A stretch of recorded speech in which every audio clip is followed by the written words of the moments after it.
Now the power of the Lord was with Jesus to heal. Some men were bringing a man who was paralyzed, lying on a cot.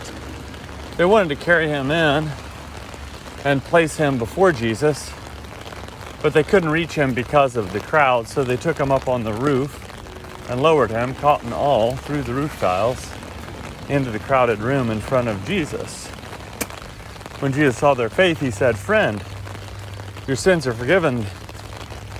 Pharisees and legal experts began to mutter among themselves, "Who is this? Who insults God? Only God can forgive sins."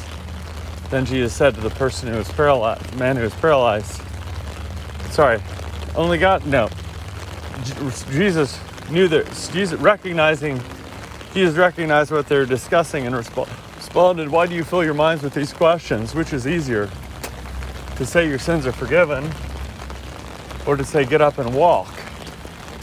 But so that you may know that the human one has authority on earth to forgive sins," Jesus now spoke to the man who was paralyzed, "I say, get up, take your cot, and go home."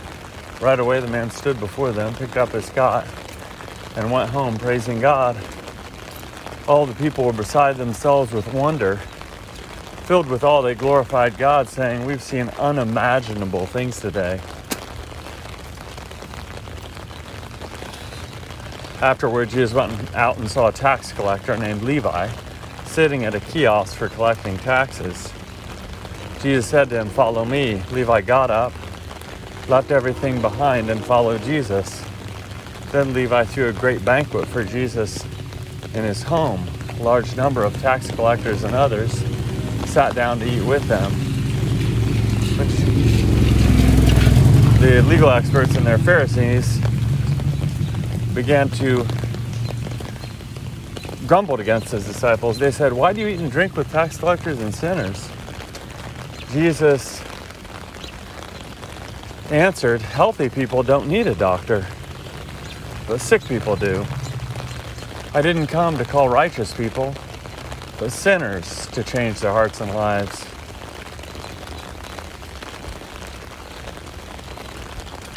Some people said to Jesus, "The disciples of John fast often and pray frequently. The disciples of the Pharisees do the same, but your disciples are always eating and drinking." Jesus said to them, "You can't make the wedding guests fast while the groom is with them. The days will come when the groom will be taken from them, and then they will fast." Then he told them a parable. "No one tears a patch from a new garment to patch an old garment. Otherwise, the new garment would be ruined, and the new patch wouldn't match the old garment.